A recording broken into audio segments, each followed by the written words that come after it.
안녕하세요. 지장경 강의 시간입니다. 자, 우리 한번 교재를 볼까요? 112페이지 지장보살 지장기도 10종 공덕에 대해서 이야기 나누고 있었죠. 1. 농사를 짓는 땅에는 풍년이 들며 2. 집안은 언제나 편안하며 3. 먼저 죽은 가족들은 천상에 나고 4. 살아있는 가족들은 장수하며 라고 돼 있죠? 살아있는 가족들은 장수하며. 그래서 오래 살고 짧게 단명하고 이것도 사실 누가 지은 업이다? 자기가 지은 업대로 살아간다. 그래서 인명은 제천이다 라는 말이 있죠. 사람의 명은 어디에 달렸구나? 하늘에 달렸구나. 근데 불교에서는 하늘이란 표현을 안 쓰고 누가 지은 업대로 사는구나? 내가 지은 업대로 사는구나. 그래서 수행을 많이 하고 그리고 부처님께 연불공덕을 많이 지으면 단명살이 수명장수로 바뀌게 되고 혹 단명한다 하더라도 다음 생에 반드시 더 좋은 몸을 받게 된다. 그래서 부처님 가르침에 큰 스님 가르침에 한결같이 이야기하고 있습니다. 그래서 예전에 깜짝 놀랐던 얘기인데 어느 비구니 스님께 직접 들은 이야기예요. 직접. 이 비구니 스님께서 연세가 90이 넘으신 아흔이 되신 어머니 노모가 계셨는데 치매가 오셨대요. 뭐가 왔어요? 치매. 너무 슬프죠. 그러니까 세상에서 가장 슬픈 질병 중에 하나가 치매라는 얘기가 있어요.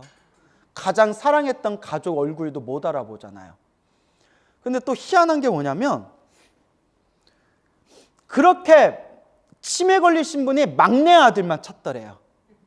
막내 아들만 찾았는데 막상 막내 아들이 어머니 저 왔어요 하니까 알아봐요? 못 알아봐요? 아저씨 누구야? 이러더래요. 그러니까 막내 아들 이름을 막 하염없이 불러서 막내 아들이 찾아왔는데 아저씨 누구예요? 어머니 저 막내 아들 아무개예요. 아유 우리 아들 이렇게 안 늙었어요. 이러면서 슬프죠. 갑자기 분위기가 더 어두워지네요.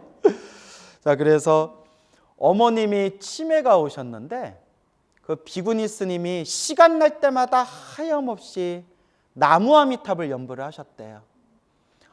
어머니의 명이 다 하셨으면 어서 빨리 곱게 가시고 극락왕생하시고 어머니의 명이 남아있다면 제발 어머니가 편안하시기를 기도드립니다. 하염없이 그렇게 나무아미탑을 연부를 했대요.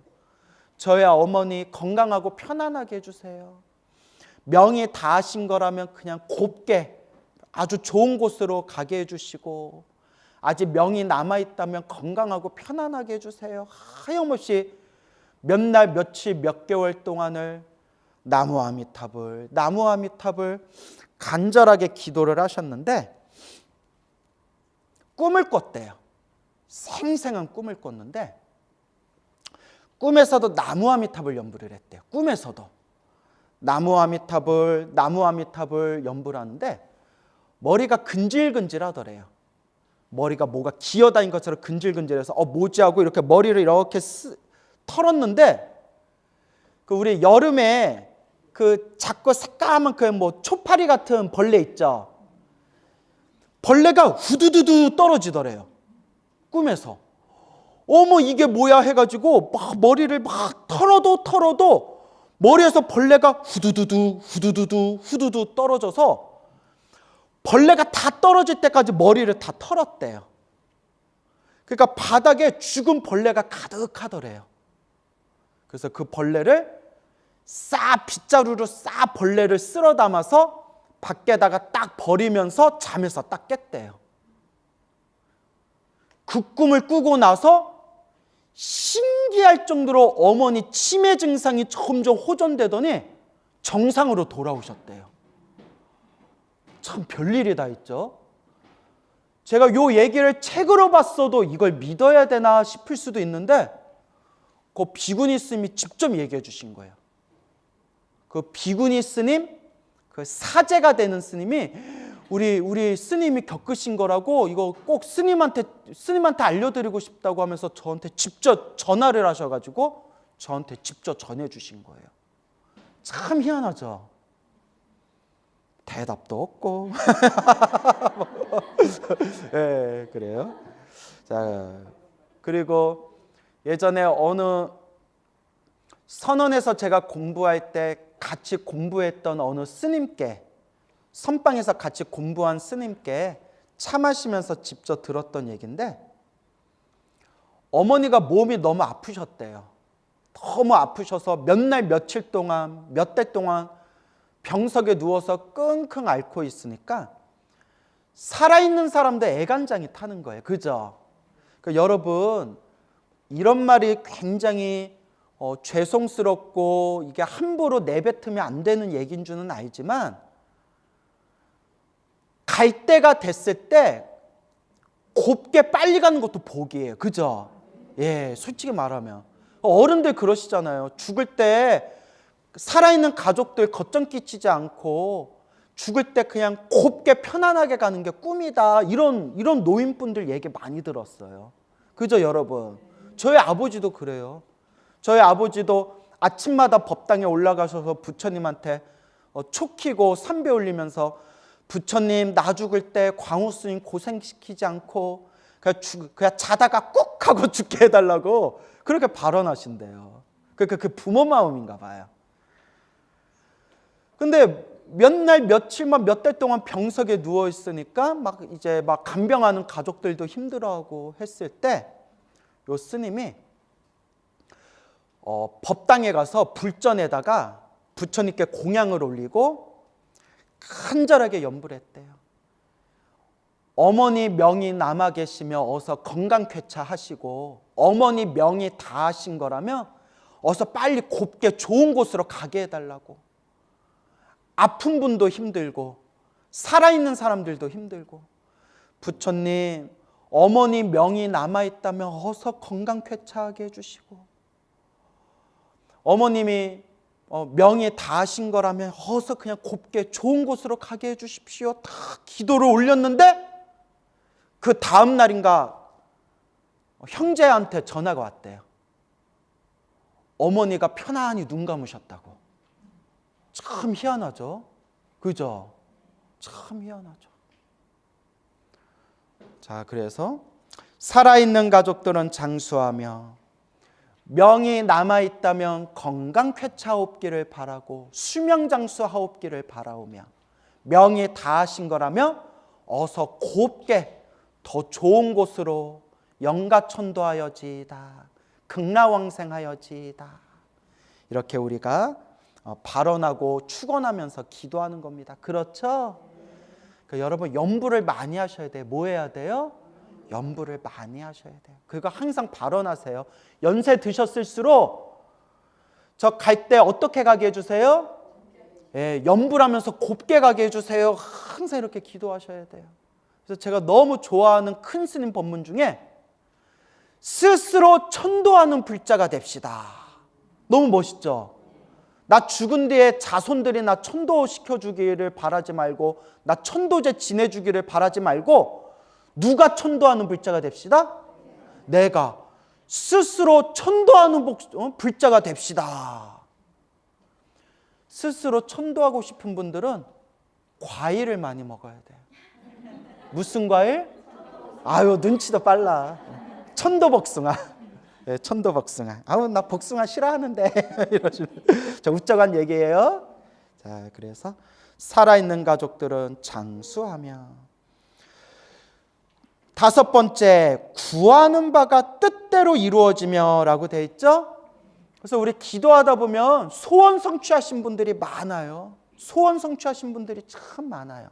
근데 아무리 기도해도 안 되는 건 있더라고요. 뭔 얘기인지 알죠? 그러니까 나랑 인연이 부족한 거는 잘 안 돼요. 내가 복이 부족한 거는 잘 안 이루어져요. 그래서 어떤 사람은 기도 한 번 안 했는데도 하는 일마다 일이 술술 풀리는 사람이 있고, 어떤 사람은 절에 열심히 다니고 기도를 열심히 했는데도 하는 일이 잘 안 풀리는 사람이 있고. 그렇죠, 여러분? 딱 자기 뭐대로 살아간다? 업대로 살아가고 복대로 살아가는 거다. 전생에 지어놓은 복이 많은 사람은 절에 한 번 안 갔는데도 하는 일마다 척척 풀리는 사람이 있고, 그러니까 하는 일마다 술술 풀리는 사람들은 오히려 종교를 잘 안 믿어요. 뭔가 좀 다급하고 간절하고 구하는 게 있어야 종교도 열심히 믿는데요. 그죠, 여러분? 근데 전생에 지어놓은 복이 없는 사람은 이번 생 기도를 많이 해도 자꾸 장애가 생기는 거예요. 지어놓은 복이 없으니까. 전생에 지어놓은 복이 없이 박복하게 살았는데 어찌 이번 생에 기도 좀 조금 했다고, 부처님께 공양 좀 조금 올렸다고, 어찌 전생에 지어놓은 게 없는 사람이 이번 생 조금 닦았다고 모든 일이 술술 풀리기를 바라느냐. 그런 법은 없다. 내가 지은 복대로 살아가는 거다. 단 이번 생 열심히 기도했는데도 나쁜 일이 생기는 것은 크게 받을 걸 어떻게 받는 거고? 작게 받는 거고, 이번 생 지어놓은 복과 선업을 이번 생 내가 못 받았다 하더라도 언제라도 반드시 받는다? 다음 생에라도 반드시 받는다. 그게 인과법이에요. 부처님도 법구경 같은 경전에 분명히 말씀하셨어요. 씨앗을 심었으면 때가 돼야 열매를 맺듯이 복을 지었어도, 선업의 씨앗을 심었어도 인연이 무르익어야 그 행복의 열매를 얻게 된다. 근데 우리 불자들은, 특히 우리 한국 사람들은 성질이 급해가지고 내가 부처님한테 기도했는데 왜 나한테 왜 좋은 일 안 생기지? 소원 성취가 안 되지? 이런 얘기를 하고 있어요. 그래서 모든 것이 무슨 법이다?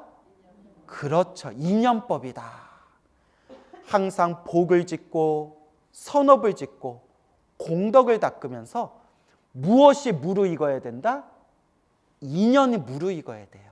무슨 년? 인연. 자, 그래서 구하는 바가 뜻대로 이루어지리라. 내가 열심히 기도하고 염불하고 공덕을 지었는데도 구하는 바가 이루어지지 않는다면 아직 무엇이 무르익지 않아서 그렇다? 인연이 무르익지 않아서 그렇다. 그냥 닦는 수밖에 없다. 뭐 하는 수밖에 없다? 닦는 수밖에 없다. 그걸 명심하시기 바랍니다. 알겠죠? 그래서 내가 구하는 바가 이루어졌냐 이루어지지 않았느냐 그걸 따지지 말고 내가 지금 복을 짓고 있는가, 선업을 쌓고 있는가, 공덕을 닦고 있는가, 내가 행복의 열매를 딸 수 있는 씨앗을 심었는가, 항상 그거를 기준으로 둬야 돼요. 그래서 늘 명심하세요. 기도를 열심히 했는데도 나쁜 일이 생겼다. 크게 받을 걸 어떻게 받는구나? 작게 받는구나. 내가 절에 열심히 다니고 기도하면서 복을 많이 지었는데도 내가 원하는 결과를 성취하지 못하고 있구나. 언제라도 반드시 받는다? 다음 생에라도 반드시 이 공덕을 내가 스스로 받게 된다. 이 인과법, 인연법에 여러분들이 믿음을 탁 세우셔야 됩니다. 알겠죠? 그래서 여러분, 기도 좀 했다고 모든 일이 술술 풀린다면 세상이 얼마나 아름답겠어요. 기도 좀 했다고, 복 좀 지었다고, 선업 좀 지었다고 하는 일이 술술 풀린다면 이 지구상에 있는 이 중생들 중에 괴로운 사람이 몇이나 있겠어요. 그런데 해도 잘 안 풀리니까, 해도 별 결과가 없으니까 에휴, 기도해봤자 소용없구나, 불교 공부해봤자 소용없구나, 복 지어봤자 소용없구나, 그런 마음이 생기게 되는 거예요. 그러니까 어느 불심이 깊은 노보살님이 계셨는데 그 불심 깊은 노보살님의 따님이 있는데 뭐 저는 잘 모르는 분인데 건너 들었어요. 그 딸이 하는 얘기가 자기는 절대 절에 안 다니고 절대 종교를 안 믿는데요. 왜 그러냐 하고 물어보니까 야, 우리 엄마가 그렇게 절에 다녔는데도 우리 집안 잘 풀린 사람이 누가 있냐? 남 얘기 같지 않죠?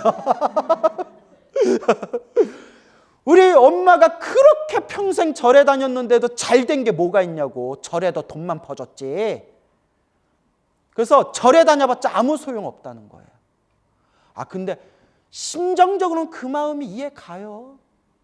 이렇게 불교 공부를 깊이 하고 인연법, 인과법에 믿음이 없으면 다 불교 공부에 깊이 이 인과법의 도리에 대해서 이해를 못하면 다 절에 다니다가 자꾸 안 좋은 일 생기고 안 좋은 결과가 생기면 당연히 절에 가기 싫어지죠. 야, 백날 절에 가봤자 아무 소용없다. 여러분들 이렇게 불교 공부 안 했으면 다 흔들렸겠죠. 근데 우리는 이미 배웠잖아요. 부처님 경전에 큰 스님들 법문에 분명히 나오잖아요. 전생에 지은 빚을 언제 갚고 있는 거고 지금 그 빚을 갚고 있는 거고 지금 쌓은 이 공덕을 언제라도 다 받는다? 다음 생에라도 다 받는다.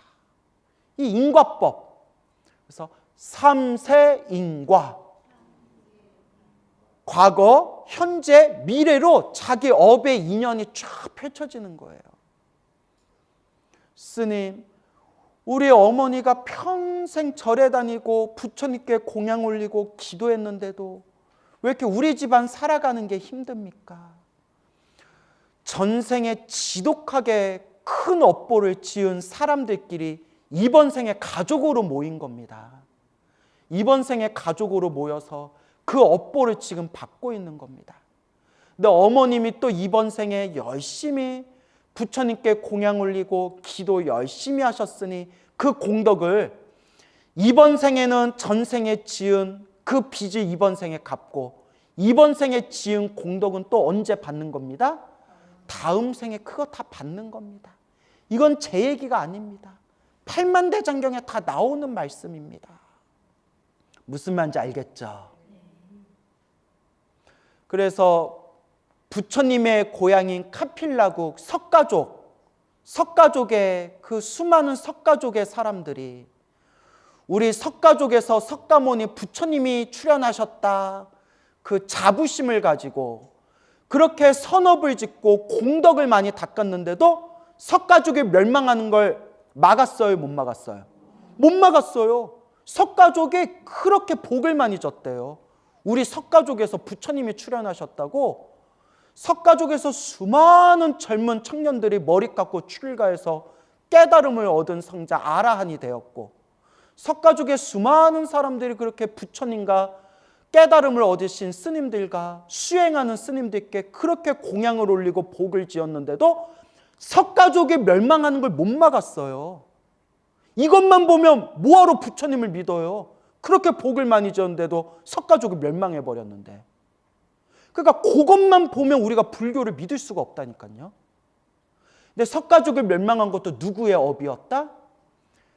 자기들의 업이었고 석가족이 자기네들의 과거 전생에 지었던 그 업보를 이번 생에 그것을 갚을 수밖에 없는 것이었고 그러나 이번 생 그 석가족 사람들이 복을 짓고 선업을 짓고 공덕을 닦은 그 인연으로 석가족 사람들이 죽자마자 바로 어디에 태어났다?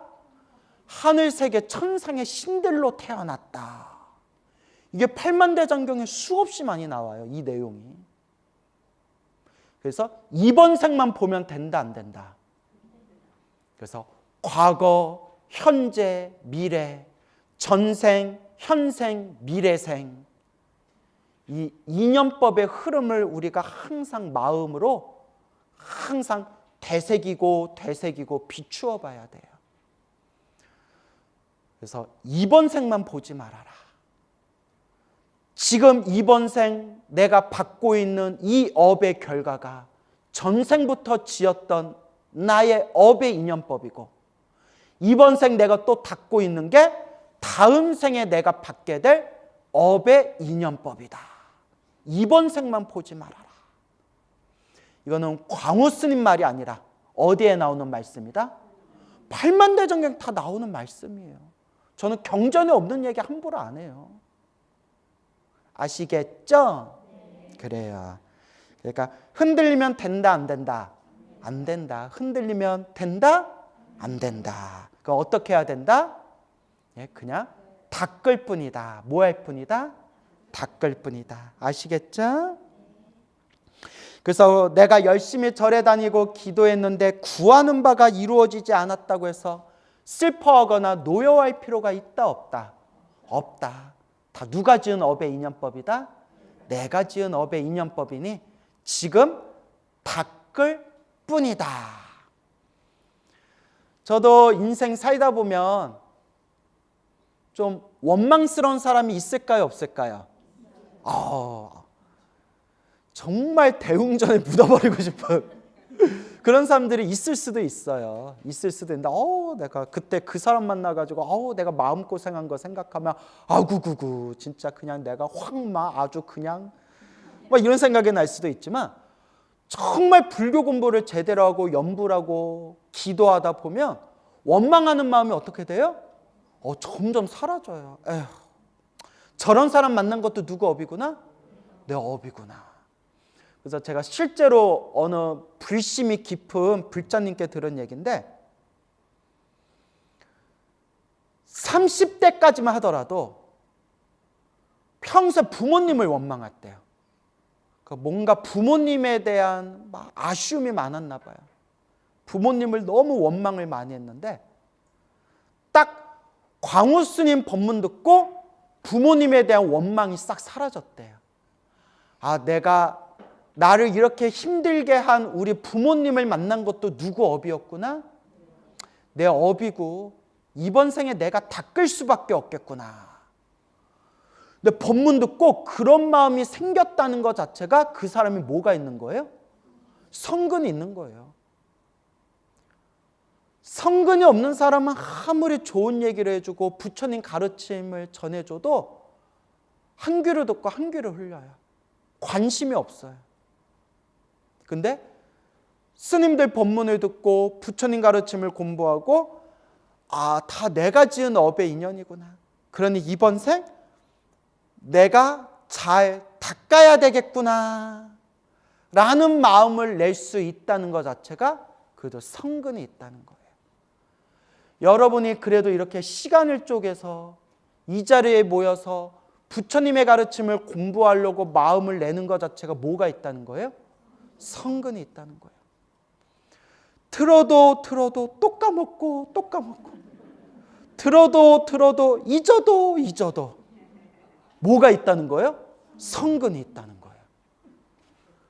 까먹어도 잊어도 부처님 가르친 공부하는 것만으로도, 귓가를 스친 것만으로도 뭐가 쌓이고 있어요? 공덕이 쌓이고 있는 거예요. 진짜로. 그래서 제가 늘 얘기하잖아요. 와준 것만도 고맙다고. 네? 뭔 얘기인지 알겠죠? 자, 그렇게 닦을 뿐입니다. 알겠죠? 6번째, 수재나 화재를 만나지 않고. 수재가 뭐예요? 물의 재앙. 화재는 뭐예요? 불의 재앙. 물의 재앙과 불의 재앙을 만나지 않고. 그리고 하지만 여러분, 제가 예전에도 말씀드렸지만 불교를 아무리 열심히 믿어도 나쁜 일이 생겨요, 안 생겨요? 생긴다고 했잖아요.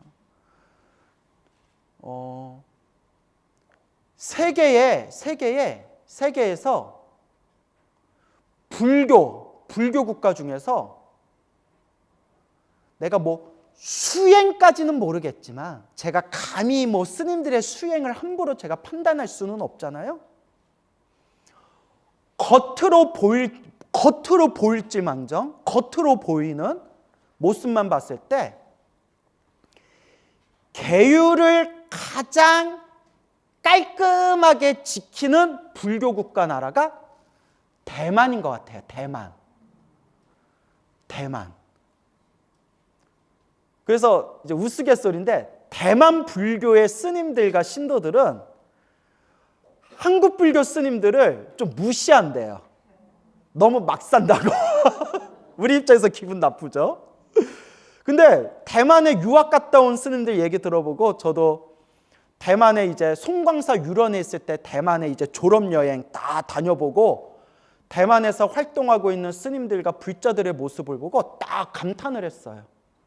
그래서 한국 불교가 나아가야 할 지향점이 대만이 아니겠는가라는 생각이 들 정도로 대만 불교 큰 스님들이 엄청나게 전법 포교를 너무 열심히 잘하셨어요. 초창기 때 수십 년 전 중국의 공산당이 집권했을 때 초창기 때 중국의 공산당은 종교를 탄압했거든요. 그때 수많은 스님들이 이제 대만으로 국민당을 따라서 대만으로 피난을 갔는데 대만의 거의 대부분의 종교가 샤머니즘이었대요. 불교라는 게 거의 없었대요. 대만이 섬나라인데 샤머니즘, 우리로 치면 무속신앙이 너무나 민중들에게 너무나 깊이 각인돼 있었고 국민당, 대만으로 피난한 국민당 장개석 맞죠? 장개석의 마누라 송씨 부인이 아주 독실한 골수 기독교 신자였대요. 그래서 그 당시 고급 공무원들은 거의 다 기독교 신자였대요. 그러니까 나라를 관리하는 고급 공무원들은 그냥 거의 다 기독교 신자였고 일반 민중들, 서민들은 완전 뼛속까지 샤머니즘, 무속신앙이었고 그 속에서 스님들이 정말 배를 꼬르르르 하고 굶어가면서도 오직 교육불사를 했대. 무슨 불사? 교육불사. 스님들이 배를 굶주리면서도 자기 제자들만큼은 외국에 최고의 대학교에 유학 보내고 제일 먼저 인쇄소를 만들어서 경전을 찍어서 경전을 배포하고 사람이 한 명이 모이든 두 명이 모이든 끊임없이 교육불사하고 오로지 전법포교. 그래서 지금의 대만 불교가 어떻게 됐냐? 지금 좀 옛날보다 많이 줄었다는데 국민의 80%가 불자래요. 국민의 80%가. 그리고 대만에서 최고로 좋은 대학교가 어디 재단이다? 불교 재단이래요. 대만에서 최고로 좋은 병원이 어디 재단이다? 불교 재단이래요. 대만에서 최고로 좋은 유치원, 초등학교가 어디 재단이다? 불교 재단이래요. 우와, 대단하죠? 그래서 대만 불교 스님들이 그렇게 전법 포교를 너무나 열심히 정말 잘했고 특히 계율을 되게 잘 지켰대요. 계율을 너무 잘 지켰대요. 그런 나라인데도 막 지진이 생겨가지고 수 없는 사람들이 죽고 대만이 지진이 많이 나잖아요. 그래서 뭐 몇십 년 전에 어마어마하게 또 큰 지진이 나서 수많은 또 이재민들이 발생하고 근데 대만에 그 엄청난 지진이 생겨가지고 수많은 사람들이 원주민들이 죽고 막 산이 무너지고 그 산에서 살고 있는 수많은 원주민들 수많은 사람들이 죽었을 때 가장 먼저 달려가서 사람들을 구해주고 피해 복구를 한 게 또 어디 재단? 불교 재단이라는 거예요. 그래서 그 대만에 그 큰 지진 났을 때 피해를 봤던 그 원주민 마을에 우리가 또 이렇게 대만 여행할 때 거기를 갔었는데 스님들하고 거기 이렇게 가이드 해주시는 분이 우리 한국의 스님들한테 막 무릎 꿇고 막 절을 그 자리에서 막 삼배를 올리는 거예요.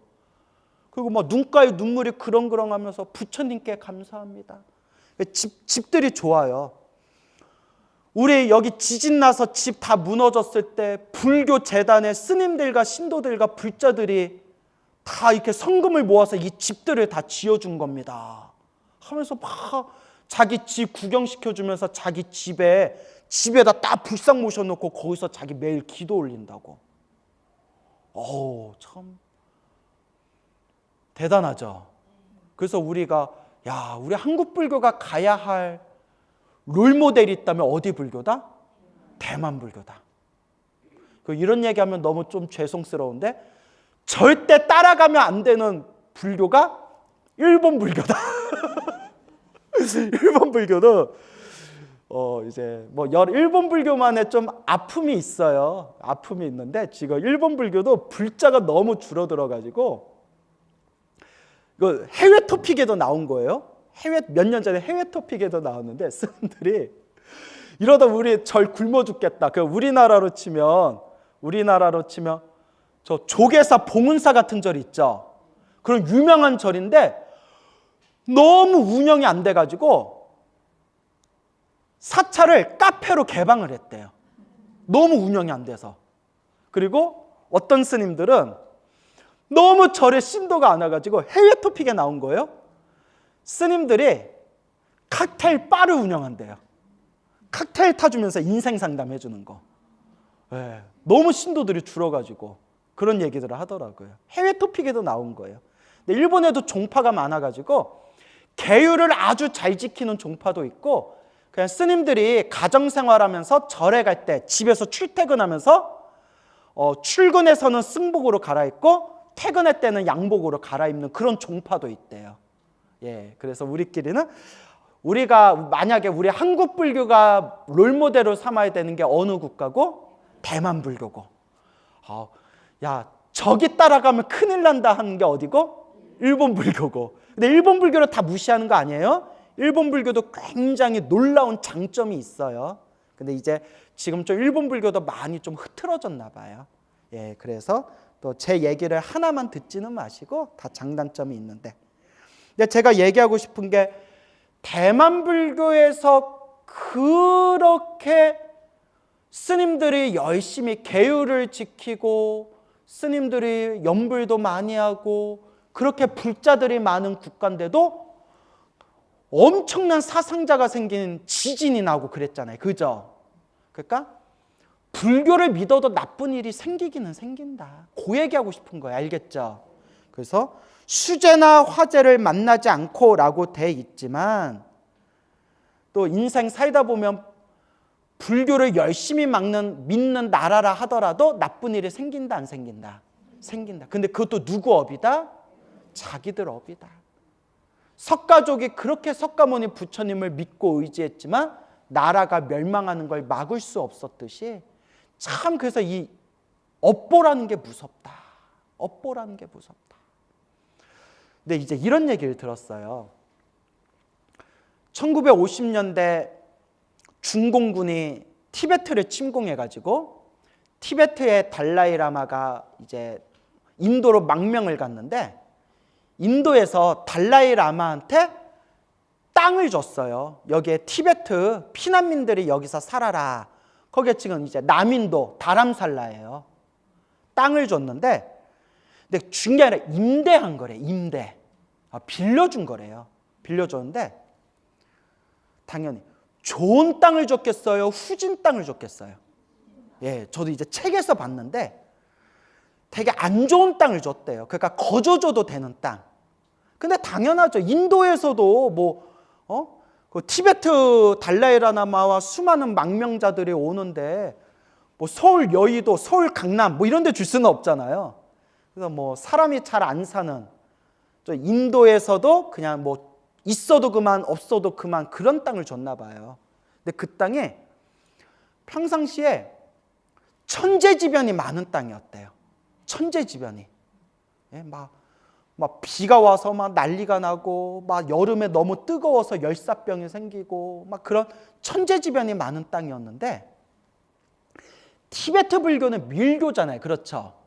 밀교는 불보살님께 기도하고 연불하고 제를 올리고 신장들 신장님들, 하늘의 신들에게 공양 올리고 기도하고 이런 의식이 발달했어요. 이걸 탄트라라고 불러요. 딴뜨라. 그래서 남인도의 지금의 그 다람살라 있는 곳에 초창기 때 스님들이 그렇게 기도를 많이 올리고 제를 많이 올렸대요. 그 밀교는 막 신들을 중요하게 여겨요. 신들을. 하늘신, 토지신, 땅의 신, 바다의 신, 바람의 신, 수많은 신들, 신장들을 또 중요하게 여기거든요. 그렇게 기도했더니 다람살라의 그 후로 천재지변이 안 일어나더래요. 그러니까 이거는 역사가 증명한 거래요. 그 티베트 스님들이 다람살라 가기 전에 그 땅에 천재지변이 은근히 많았는데 몇 년 주기로 계속 안 좋은 일이 생겼는데 거기에 달라이라마 존자가 딱 가시고 스님들이 거기에 모여서 항상 기도하고 제를 올리고 하니까 천재지변이 사라졌다. 그 참 묘해요. 묘하죠. 그래서 우리가 항상 부처님을 믿고 그렇게 기도하고 그러다 보면 집안과 나라가 편안해져요. 근데 결국 어쩔 수 없는 게 염불하고 기도하고 공덕을 닦았는데도 나쁜 일이 생기면 그건 어쩔 수 없는 거예요. 그거는 피할 수 없는 과거 전생의 내 업보를 받는 거예요. 그것까지는 어쩔 수가 없다. 하지만 좋은 일이 생기든 나쁜 일이 생기든 뭐 할 수밖에 없다? 우리는 그냥 복을 짓고 선업을 짓고 공덕을 닦고 기도할 수밖에 없구나 라는 걸 명심하시기 바랍니다. 아시겠죠? 자, 7번 재물에 헛된 손실이 없으며 라고 돼 있죠? 그래서 제가 실제로 많은 불자님들께 들은 이야기가 너무너무 경제적으로 힘들었을 때 부처님께 간절히 기도해가지고 집안의 사업이 크게 일어났다라는 얘기를 엄청 많이 들었어요. 엄청 많이 들었어요. 그리고 스님들도 불사하다가 너무나 힘들고 벽에 부딪혔을 때 간절하게 기도했더니 갑자기 평소에 오지도 않았던 신도들이 전국에서 몰려와가지고 시주를 해서 불사가 잘 됐다. 이런 얘기를 제가 막 법문 다니다가 주지스님께 직접 그런 얘기도 듣고 이런 적이 많아요. 하지만 반대로 스님 기도 열심히 하는데도 먹고 살기가 힘들어요. 스님 기도 열심히 했는데도 저 이번에 그냥 장사 접기로 했어요. 이런 얘기도 간간히 듣기도 해요. 왜 누구는 기도를 조금만 했는데도 돈이 술술 모이는가? 또 왜 누구는 기도를 간절하게 했는데도 결국은 사업을 접을 수밖에 없을 정도로 힘들어지는가? 이것도 누구 업이다? 내 업이다. 기도해서 다들 그냥 사업과 장사가 잘 되고 좋은 일이 술술 생겼으면 좋겠는데 내 마음 같지가 않아요. 근데 그런 얘기는 많이 들었어요. 스님, 힘들기는 힘든데 그래도 매일매일 기도하니까 매일매일 기도하고 간절히 기도하니까 희한하게 먹고는 살아요 이러더라고요. 뭐는 해요? 먹고는 살아요. 그래서 저도 예전에 얘기했지만 제가 예전에 송파에서 포교당한 거 아시죠? 벌써 10년 전이다.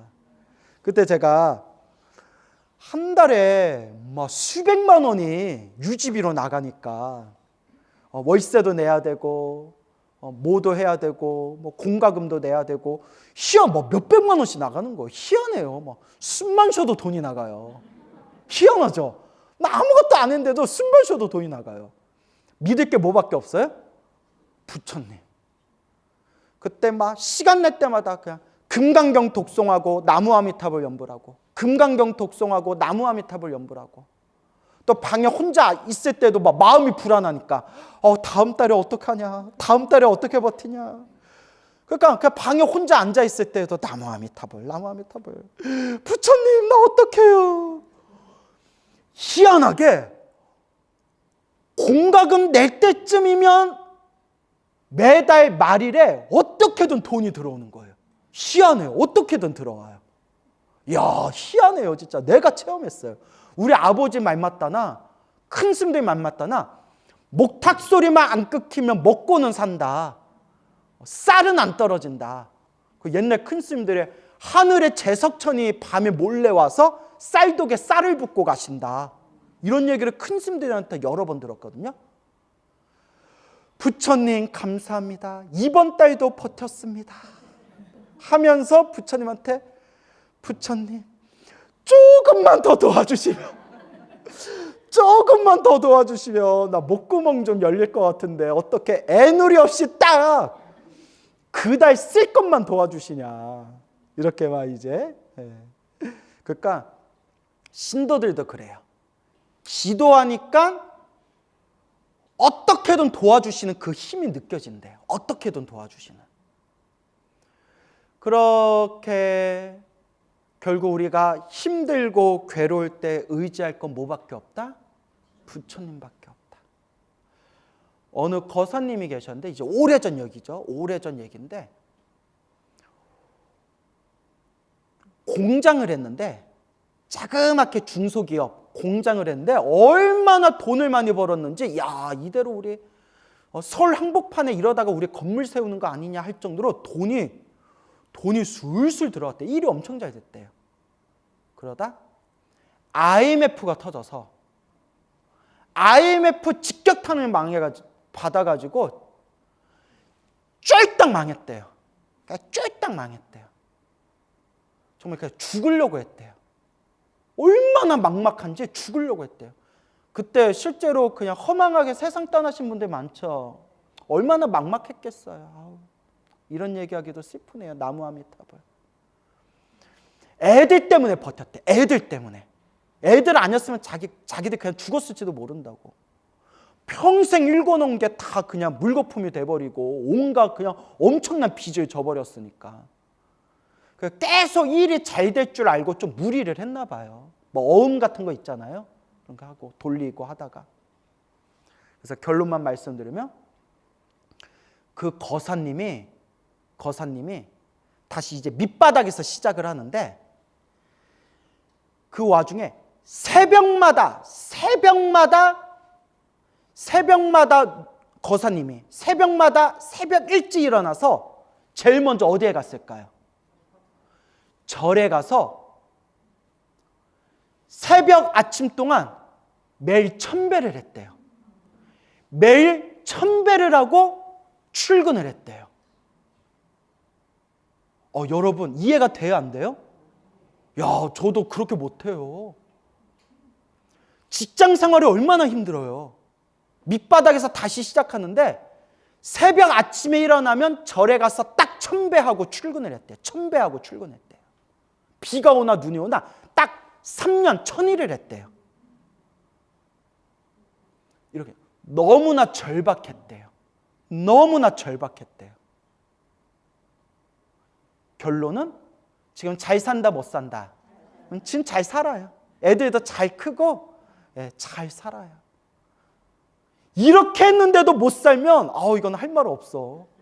진짜 할 말 없어. 이거 부처님한테 손가락질해도 이건 할 말 없어. 물론 우리는 크게 받을까 작게 받는다 믿음이 있지만 이렇게까지 기도했는데. 그래서 여러분 기도 많이 해도 손해 볼 때가 있다 없다? 있다. 근데 그것도 누가 지은 빚을 갚고 있는 거다? 내가 지은 빚을 갚고 있는 거다. 결국 누가 닦아야 된다? 내가 닦아야 된다. 아시겠죠? 8번째, 나쁜 꿈이 없어지면 이거는 뭐 체험하신 분들이 너무 헤아릴 수 없이 많아서 말할 필요가 없어요. 그렇죠?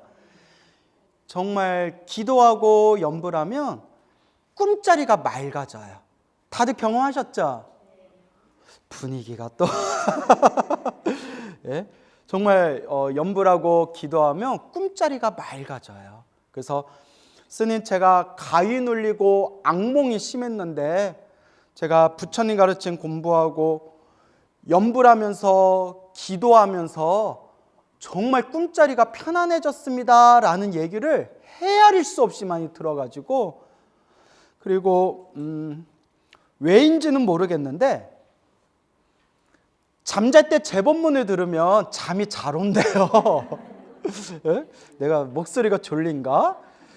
그래서 정말 여러 명한테 들었어요. 한두 명이 아니라 여러 명한테 불면증이 너무 심했는데 잘 때 재본문 들으면서 잠이 들어서 불면증이 사라졌다는 얘기를 엄청 많이 들었어요. 예, 여러 명한테 많이 들었는데 이렇게 법문 듣고 잠이 들면서 꿈자리도 엄청 좋아졌다고 그런 얘기를 많이 듣습니다. 그러니까 여러분, 나쁜 꿈을 반복해서 꾸는 것도 업이 두꺼운 거래요. 뭔 얘기인지 알겠죠? 특히 자꾸 꿈에 죽은 사람 나타나고 귀신 나타나고 자꾸 꿈에서 막 괴로움을 당하는 꿈을 반복해서 꾸는 게 아주 안 좋은 거래요. 그럼 안 좋으면 뭐 어떻게 해야 되겠어요? 기도해야죠. 염불 해야죠.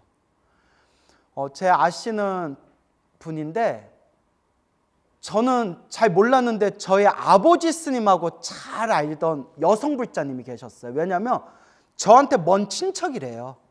저한테 먼 친척이라는데 그분이 이제 저의 찐팬이 되셔가지고 먼 친척이었는데 찐팬이 되셔서 저한테 집조해 주신 얘기인데 악몽, 가위가 너무 심해가지고 굿도 해보고 제사도 지내보고 부적도 베개에다 부적도 넣고 자보고 심지어 식칼을 머리 위에 올려놓고 잤대요. 누가 그 비방이라고 해가지고 식칼도 머리 위에 올려놓고 그런 얘기 들은 적 있나요? 네 그러시네. 예. 식칼도 뭐 머리 위에 올려놓고 그래도 악몽이 안 사라지더래요. 막 스님이 그려준 부적도 베개 밑에다 넣어놓고 자고 그랬대요. 근데 악몽이 사라지질 않더래요. 뭘로 사라졌냐? 뭐 사람마다 힘 받은 게 다 다른. 어떤 분은 금강경에서 효과 보신 분도 있고, 어떤 분은 신묘장구다라니에서 효과 보신 분도 있고, 어떤 분은 잠잘 때마다 아미타불 연불 틀어놓고 아미타불 연불 들으면서 잠이 들어서 효과 보셨다는 분도 있고 여러 분들이 계시죠. 근데 그 불자님은 법화경 사경하면서 악몽이 싹 사라졌대요. 법화경 사경 이렇게 제 법문 듣다가 법화경 사경에서 가피받은 이야기를 딱 들은 뒤에 나도 사경 한번 해봐야겠다 해서 법화경 사경을 하면서 물론 처음에는 효과가 없죠. 근데 자꾸 하다 보니까 점점 마음이 편해지고 잠자리도 점점 편안해지더니 그렇게 낫지 않았던 악몽이 싹 사라졌대요. 희한하죠. 그러니까 결국 뭐 해야 된다? 기도하고 염불하고 자기가 닦아야 된다라는 걸 명심하셔야 됩니다. 알겠죠? 그러니까 여러분, 제가 기도가피 받은 수백 명 불자님들, 스님들의 그 기도가피 이야기를 수백 가지를 들었잖아요. 그죠? 제 머릿속에 어느 정도 통계라는 게 있잖아요. 옛 어른말로 통박이라는 게 있잖아요. 여러분, 이래야 기도빨이 빨리 든다. 이래야 기도 효험이 빨리 된다. 이 기도를 해야 효과가 좋다. 다 거짓부렁이에요. 그런 거 없어요. 뭐 해야 효과를 빨리 본다. 이런 거 없어요. 뭔 얘기인지 알겠죠? 제가 수없이 얘기했잖아요. 기도의 효과는 오직 하나예요. 간절함. 뭐라고요? 간절함. 선생님, 몇 시에 기도해야 좋아요? 어느 쪽 방향을 보고 기도해야 좋아요? 어느 절에 가서 기도해야 좋아요? 뭘 먹고 기도해야 좋아요? 뭐 촛불을 켜야 돼요? 말아야 돼요? 그거는 내 친한 스님이 제가 좋아하는 선배 스님이 향 피워야 기도빨을 빨리 받는다 막 자꾸 주장하셔가지고 내가 좀 까기가 그래요. 내가 또 그런 거 믿지 마세요 이러면 또 그 스님한테 또 누가 될까봐. 근데 난 별로 그런가? 그래요. 하여튼 집에서는 피우지 마세요. 알겠죠? 건강에 안 좋아요. 또 생각나는데 어제 봤어요. 어제 촛불, 초 있죠? 양초, 촛불. 여러분 집에서 기도할 때 촛불 켜요? 안 켜요? 안 켜죠. 안 켜는 게 좋고 화재 위험도 있고 절대 켜지 마세요. 향을 피우더라도 항상 환기시키고 촛불 이렇게 우리 촛불 훅 끌 때 거기서 이렇게 연기 같은 거 피어오르고 냄새 확 밀려오죠. 그게 그렇게 안 좋대요. 어제 영국의 어느 학 교수가 그거를 이제 과학적으로 뇌에 그게 엄청나게 안 좋은 성분이 나온다. 웬만하면 촛불은 피해라 라고 어제 그거 인터넷 뉴스에 나온 걸 제가 봤어요. 집에서 촛불 같은 거 켜지 마세요. 어차피 집에 또 촛불 같은 거 켜면 화재 위험도 있고 집에서는 촛불 같은 거 켜지 말고. 저도 집에서 가끔 향 피워요. 왜냐하면 난 모르겠는데 우리 아버지가 가끔 제 방에 오시면 야, 왜 이렇게 호레비 냄새가 나냐 이래서 그래서 야, 그러면 남자 혼자 사는데 호레비 냄새 나지 여자 향수 냄새 나도 그것도 큰일이에요. 그래서 가끔 향 피우고 환기시키고 향 피우고 하는데 향 피우면 반드시 뭘 열어놓고 환기해야 된다? 반드시 환기시키세요. 향도 미세먼지래요. 알고 있죠? 향 연기도 미세먼지이기 때문에 반드시 환기를 잘 시켜놔야 돼요. 제가 얘기하고 싶은 게 선생님 어떻게 해야 기도 효험을 빨리 확실히 더 크게 받을 수 있습니까? 이런 거 있다 없다? 없어요. 간절함. 딱 하나만 얘기하면 기도하면서 복을 지어야 기도빨이 더 빨리 오는 것 같아요. 그건 있어요. 뭔지 알죠? 그러니까 이기적인 마음으로 법당 가서 나 도와주세요 이렇게 기도하는 것보다 뭐 공양을 올리든 보시를 하든 사람들에게 베풀든 복을 지면서 기도하는 게 훨씬 더 그 힘이 있다. 이거는 제가 확실히 체험을 했어요. 하지만 기도의 핵심은 무엇이다? 간절함이다. 알겠죠? 예, 간절함을 그걸 꼭 명심하시기 바랍니다. 나쁜 꿈이 없어지며 9번째, 출입을 할 때 신장들이 보호하며. 그래서 우리 매월 초하루, 초이틀, 초삼일 때 웬만한 사찰에서는 신중기도 올리죠. 화엄성중, 화엄성중, 신중기도 올리죠. 무시할 수 있다 없다? 분명히 있다. 분명히 묘한 힘이 있어요. 이 신장님들 이 묘한 힘이 있어요. 예전에 제가 어디 이름만 대면 알만한 10여 년 전에 유명한 어느 사찰에 이렇게 들어가기로 했었는데 뭐 어딘지 말할 수 없고요. 10여 년 전이니까. 그때 제가 이제 그 사찰에 들어가기로 이야기가 다 됐는데 생생한 꿈을 꿨어요. 뭐냐면 우리 신중탱화 보면 딱 그 갑옷을 입은 신중님 있죠. 신장님. 딱 갑옷을 입은 생생한 컬러 색깔로 생생하게 신장님이 꿈에서 생생하게 신장님이 딱 나타나서 나를 딱 쳐다보는 거예요. 신장님이 나타나서. 잠에서 딱 깼는데 제가 뭐 이렇게 부처님이나 뭐 보살님이나 뭐 이렇게 뭐 그런 분들이 나오는 꿈은 꿔봤어도 신장님 나오는 꿈은 그때 처음 꿔봤던 것 같아요. 신장님이 나오신 건. 그리고 여러분 꿈에 군인이나 경찰이 나와서 도와주는 게 신장님 꿈이래요. 하면 안 돼요. 이거 예전에 여러 번 얘기했어요. 처음 들은 것처럼 이러시면 안 돼요. 여러 번 얘기했어요. 벌써 이거 내가 여러 번 얘기했죠. 예, 뭐 모르고 하는 거 아니에요? 여러 번 얘기했어요. 그래서 꿈에서 군인이나 경찰이 나온 건 신장님을 상징하는 거래요. 그래서 제가 꿈에 군인이나 경찰이 나온 꿈도 꿔봤지만 신중탱화의 신장님하고 똑같이 생긴 갑옷을 입은 분이 딱 나타난 거는 그때 처음 꿔봤어요. 몰라요. 꿔본 적도 있을 수 있겠지만 기억이 잘 안 나요. 근데 그것만큼은 너무나 생생하고 화려하고 또렷하게 나타나셨어요. 그래서 모든 일이 다 잘 되려나 보다. 신장님이 나타나셨으니까 꿈에 모든 일이 잘 되려나 보다. 그때 제가 신중기도를 열심히 했었거든요. 신중기도도 열심히 하고 했을 때였는데, 그리고 그 꿈 꾸고 얼마 되지 않아서 제가 들어가기로 한 절하고 뭔가 핀트가 잘못 맞아가지고 제가 안 가게 됐어요. 그러니까 이제 결론만 말하면 거기서 저를 조금 뒤통수를 쳤다고 표현해도 되나? 이거 말이 조심스럽네요. 하여튼 뭐 조금 기분 나쁜 일을 겪었어요. 그래서 나도 속으로 더러워서 내가 안 간다냐. 네? 나도 이제. 근데 기분은 되게 안 좋은 거예요. 기분 되게 안 좋고 그냥 뭐 인연법이 아닌가 보다. 막 이렇게 기도하고 이렇게 했는데 몇 달 후에 그곳에 있는 친한 스님한테 이제 저한테 연락이 와서 광우 스님 안 오기 잘했다. 안 오기 잘했다 이러는 거예요. 왜요? 했더니 여기 완전 개판이라고. 스님 여기 왔으면 고생 엄청 했을 거라고. 진짜 안 오길 잘했다고. 그때 딱 느꼈죠. 누가 보호해 준 거였구나. 신장님이 보호해 준 거였구나. 거기 갔으면 엄청 마음고생할 뻔했구나. 무슨 얘기인지 알죠? 그러니까 알게 모르게 이렇게 도와주는 힘이 있어요.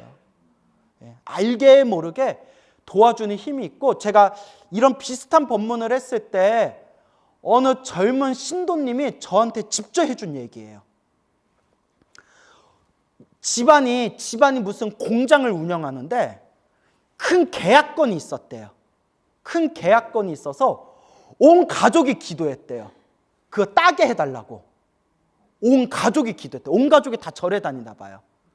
아주 큰 계약건이 있어서 부처님 이번만큼은 도와주세요. 이거 놓치면 안 됩니다. 엄청나게 기도했는데 됐다 안 됐다? 안 됐대요. 그래서 서운하다. 뭐 할 수 없지. 야, 그동안 올렸던 기도비 반만 올려라. 우쩍한 얘기고요. 그럴 리는 없겠죠. 그래서 그때 정말 이렇게 부처님을 원망하지는 않았지만 서운한 마음은 어쩔 수 없었대요. 정말 서운했대요. 온 가족이 다 기도하고 했대요. 몇 달 후에 이야기를 들은 게 자기네들이 따려고 했던 그 계약건이 나중에 시간이 지난 뒤에 크게 잘못돼가지고 그게 다 엎어지고 엄청난 손해를 봤대요. 그때서야 우리가 땄으면 어쩔 뻔했다? 우리 공장 휘청거릴 뻔했다. 그때서야 우리가 이거 계약 따게 해주세요 기도했지만 이 계약이 이루어지지 않은 게 누가 도와주신 거였구나? 부처님이 알고 도와주신 거였구나. 부처님 감사합니다. 그렇게 기도 올렸다는 그런 얘기도 제가 직접 들은 적이 있어요. 뭔 얘기인지 알겠죠? 한 치 앞을 알 수가 없어요. 내가 부처님한테 기도했는데 안 좋은 일 생겼던 게 사실은 나한테 더 좋은 일이었는지, 내가 또 원래 안 좋은 일이 생겨야 되는데 그나마 부처님께 기도해서 알게 모르게 안 좋은 일이 생겨야 되는 게 스쳐갔는지 한 치 앞도 알 수가 없어요. 그래서 대승경전에서 한결같이 얘기하는 게 불보살님의 깊은 가피는 따라서 불가사의 생각으로 헤아릴 수가 없다. 헤아릴 수가 없다. 알겠죠? 뭐 하는 수밖에 없어요? 염불해라, 기도해라. 간절하게 기도하고 염불해라. 말씀드리는 겁니다. 아시겠죠? 이번 생에 우리가 좀 잘 닦읍시다. 잘 닦아야 됩니다. 출입을 할 때 누가 보호하며? 신장들이 보호하며. 자, 그 다음에 10번째, 성현들을 많이 만나게 되나이다. 그래서 성인은 성인과 현인, 그러니까 훌륭하신 분들, 우리말로 하면 선지식, 좋은 분들, 지혜로운 분들, 훌륭한 분들, 선지식을 많이 만나게 된다. 근데 선지식 중에 최고의 선지식이 누구예요? 부처님. 그래서 이제 부처님, 불보살님, 또 불보살님의 가르침을 잘 닦고 있는 그런 훌륭한 선지식들을 만날 수 있는 그런 좋은 인연을 맺게 된다. 아시겠죠? 그리고 염불을 열심히 하시면 다음 세상 태어날 때 부처님, 불국토에 태어나게 돼요. 무슨 토? 불국토. 불국토에 태어나면 당연히 누구를 뵙게 돼요? 부처님. 성인, 현인 중에 가장 위대한 분이 누구예요? 부처님. 그러니까 우리는 지장보살 염불하고 관세음보살 염불하고 부처님께 염불하고 기도하면서 누구를 만날 수 있는 인연을 지금 짓고 있는 거다? 부처님. 위대한 성인을 만날 수 있는, 부처님을 만날 수 있는 그런 인연을 짓고 있는 것이다. 이걸 명심하시기 바랍니다. 알겠죠? 그래서 자, 10종 2. 자, 마지막으로 한번 읽어볼게요. 농사를 짓는 땅에는 풍년이 들며 집안은 언제나 편안하며 먼저 죽은 가족들은 천상에 나고 살아있는 가족들은 장수하며 구하는 바가 뜻대로 이루어지며 수재나 화재를 만나지 않고 재물에 헛된 손실이 없으며 나쁜 꿈이 없어지며 출입을 할 때 신장들이 보호하며 성현들을 많이 만나게 되나이다. 우와, 너무 좋다. 그죠? 너무 좋다. 그래서 좋은 일도 나쁜 일도, 좋은 인연도 나쁜 인연도 누가 지은 거다? 내가 지은 거다. 누가 닦아야 된다? 내가 닦아야 된다. 그러니까 자꾸 염불이 습관이 돼야 돼. 알겠죠? 늘 염불하고 기도하고 그래서 염불하고 기도하고 같은 거예요. 또 스님 염불하고 기도하고 뭐가 달라요? 또 이러시면 또 곤란하죠. 그래서 기도법은 4대 기도법이 있다 그랬죠. 그러니까 여러분 헬로부타 TV에서 예전에 제가 강의했던 생활 속의 기도법이라고 있어요. 아시죠? 그걸 좀 많이 들었으면 좋겠어요. 거기서 기도하는 법 다 얘기했거든요. 근데 제가 이제 속상한 게 좀 맥이 풀리는 게 했던 얘기 또 물어보고 했던 얘기 또 물어보고 그래서 내가 했던 얘기 왜 자꾸 물어보냐 하면 또 저 친한 보살님이 스님 나이 들면 다 그래요. 스님이 좀 이해해 주세요. 또 이러고 이해하려고 하는데 또 했던 얘기 또 물어보고 그래서 생활 속의 기도법에서 다 말해놨어요. 기도하는 법에 대해서. 알겠죠? 그래서 4대 기도법이 있다. 무슨 기도법? 그래서 첫 번째가 염불, 두 번째가 경전. 그래서 경전을 소리내서 읽으면 뭐라고 한다고 했어요? 독경. 손으로 베끼면 뭐라고 한다고 했어요? 사경. 그게 기도예요. 경전 기도. 그래서 염불, 경전, 그 주문 외우는 거. 신묘장구다라니를 외우건, 능엄주를 외우건, 옴마니반매음을 외우건, 광명진언을 외우건, 침부다라니를 외우건 이렇게 주문을 외우는 걸 따라해보세요. 주력. 기억나요? 안 나요? 이것 봐. 또 대답이 없어 별로. 어디서 이거 다 설명했다? 생활 속의 기도법에서 싹 다 이거 설명했어요.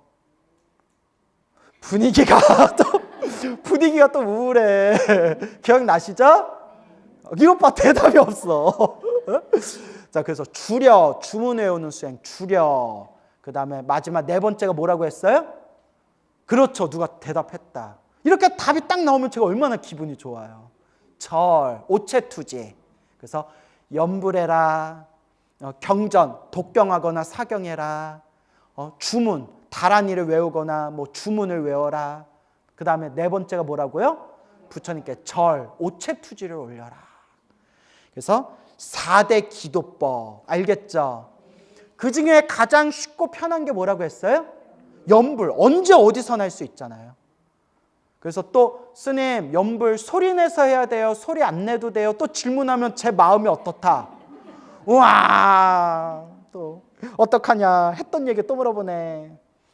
소리를 내든 소리를 내지 않든 뭐 하는 게 핵심이다? 마음을 집중하는 게 핵심이다. 소리를 내도 되고 소리를 안 내도 되지만 뭘 집중하는 게 핵심이다? 마음을 집중하는 게 핵심이다. 그래서 염불이 깊어지고 깊어지면 어디에서도 염불하고 있더라? 꿈에서도 염불하고 있더라. 꿈에서도 염불할 정도면 정말 깊이 하고 있는 거예요. 알겠죠? 그래서 스님 어떻게 기도해야 돼요? 어떤 기도를 해야 돼요? 이런 거 묻지 말고 무슨 기도를 하든 꿈에서도 기도할 정도로 한번 해보라는 거예요. 자꾸 좋은 기도법 찾으러 다니지 말고 무슨 기도를 하든 꿈에서도 기도할 정도로 한번 밀어붙여 보라는 거예요. 그럼 답이 딱 열려요. 이게 기도의 맛이구나. 근데 너무나 많은 분들이 자꾸 어떤 기도가 더 효험이 좋을까? 어떤 기도를 해야 더 효과가 좋을까? 어떤 방법을 써야 더 기도빨을 받을까? 자꾸 밖으로만 찾으러 다녀. 밖으로만. 그렇게 얘기했는데도 계속 밖으로만 찾아다녀요. 핵심은 뭐다? 간절함. 그래서 따라해보세요. 일념, 일심. 예.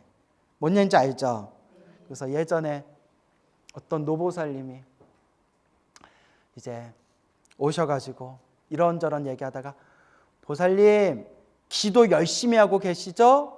기도 열심히 해야 돼요. 기도 열심히 하고 계시죠? 했더니 스님 제가 시간이 없어서 기도하는 시간이 없어요. 대신 사경은 하고 있어요. 이러셔가지고 내가 깜짝 놀라가지고 더 이상 말을 안 했어요. 사경이 뭐예요? 그게 기도잖아요. 그래서 내가 이거 도대체 어떻게 설명을 해야 되나. 그래서 내가 어떻게 눈높이를 맞춰야 되나 이렇게 헷갈릴 때가 있어요. 이제 알겠죠? 기도 안에 연불기도, 독경기도, 사경기도, 다란이, 주문기도, 오체투지 기도가 다 들어있는 거예요. 알겠죠? 또 어떤 보살님은 아유 기도 열심히 하고 계시죠? 하니까 또 하신 말씀이 제가 기도는 제가 잘 못하고요. 대신 매일매일 자비도량 참법 하고 있어요. 이래가지고 내가 이제 이해가 가시죠? 사람들 왜 웃는 거야? 이거 이해 못하면 이거 문제 있는 거예요. 자비 참법, 자비 도량 참법이 기도법이에요. 그러니까 자꾸 기도 따로 뭐가 따로 이렇게 생각한 게 아니라 그 테두리 안에 기도가 있는 거예요. 뭔 얘기인지 알죠? 그 내가 사람들 예를 들어 이거예요. 요새 드라마는 열심히 보셨나요? 드라마 열심히 보셨나요? 드라마 시간 없어서 드라마 볼 시간은 없고요. 아침마다 아침 방송은 꼬박꼬박 봐요. 그 아침 방송 안에 드라마가 있는 거잖아요. 그렇죠? 아침 방송 드라마 있잖아요. 그래서 제가 생활 속의 기도법이라는 걸 맨 처음 시작한 게 일단 기도는 이런 것이다라는 걸 딱 잡아주기 위해서 생활 속의 기도법이라는 강의를 했는데 글쎄 다 들으셨죠? 그래요? 네, 와준 것만도 고마워요. 네, 그래서 그렇게 열심히 연불하고 기도합시다. 알겠죠? 자꾸 닦아야 돼요. 그래요. 113페이지. 세존이시여 현재나 미래의 중생이 살고 있는 곳에서 앞에서와 같이 그동안 지장경 우리 앞에서 배운 거와 같이 알겠죠? 앞에서 배운 거와 같이 앞에서와 같이 공양을 올리면 이와 같은 10가지 이익을 얻게 되나이다 라고 했죠? 그래서 저도 어디 사찰에 가면 꼭 불전에다가 이렇게 공양을 올려요. 그래서 여유가 되면 10,000원 올리고 여유가 없는 분들은 1,000원만 올리셔도 돼요. 알겠죠? 제가 늘 얘기하죠. 형편껏. 무슨 것? 형편껏. 작은 보시라도 습관이 돼야 된다. 그래서 공양 올릴 때마다 불법성 3보에 공양 올립니다. 제가 올린 공양의 공덕으로 모든 중생 괴로움에서 벗어나기를, 모든 중생 영원토록 행복하기를, 모든 중생 다 함께 성불하여지이다. 그 누가 복을 받아요? 그 자기가 복을 받는 거예요. 여러분, 내가 여러분들을 위해서 막 기도를 올리잖아요. 우리 이 자리에 계신 우리 불자님들 괴로움에서 벗어나게 해주세요. 영원히 행복하게 해주세요. 그렇다고 여러분들 괴로움이 벗어나는 것도 아니고 여러분들이 영원히 행복해지는 것도 아니에요. 그죠? 자기업은 누가 받으니까? 자기가 받으니까. 그렇지만 그렇게 기도해준 에너지는 분명히 있는 거고 그렇게 남을 위해서 기도하고 일체중생을 위해서 기도하면 결국 누구에게 복이 돌아온다? 자기에게 복이 돌아온다. 알겠죠? 그래서 작은 거라도 그냥 현편껏 자꾸 보시하는 습관을 들여야 돼요. 알겠습니까? 그래서 불교 최고의 경전이라는 금강경에서 이르기를, 금강경에서 세존이시여 세존이시여 선남자 선여인이 안욕따라 삼맥 삼보리의 마음을 일으켰는데 응당 마땅히 어떻게 머물러야 하며 어떻게 그 마음을 다스려야 되겠습니까? 항복받아야 되겠습니까?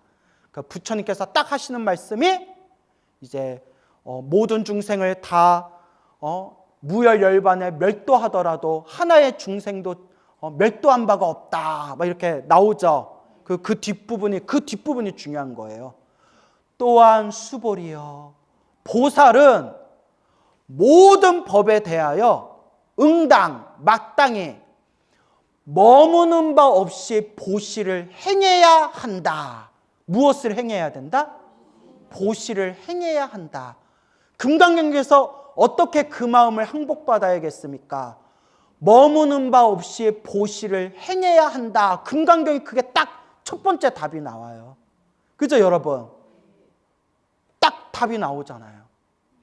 그러면 왜 보시가 첫 번째냐? 육바라밀의 첫 번째가 뭐예요? 보시. 보시를 해야 복을 받는다는 거예요. 복이 있어야 지혜를 닦을 수 있다는 거예요. 알겠죠? 복이 있어야 지혜를 닦을 수 있고 복 짓는 첫걸음이 보시다. 그리고 보살은 모든 중생을 제도하고자 원력을 세운 존재잖아요. 그러면 당장 중생에게 조금이라도 이익을 주는 거는 첫 번째가 뭐예요? 떡을 주건 밥을 주건 돈을 주건 옷을 주건 일단 실질적으로 뭔가를 베풀어야 그 중생의 혜택을 받잖아요. 그러니까 보시가 첫 번째라는 거예요. 그 솔직히 말하면 내가 자꾸 남한테 베풀면 아까운 마음이 생겨요, 안 생겨요? 생겨요, 안 생겨요? 안 생겨요? 그 집문서 저한테 좀 주실래요? 안 생기니까. 그러면 또 안 준다?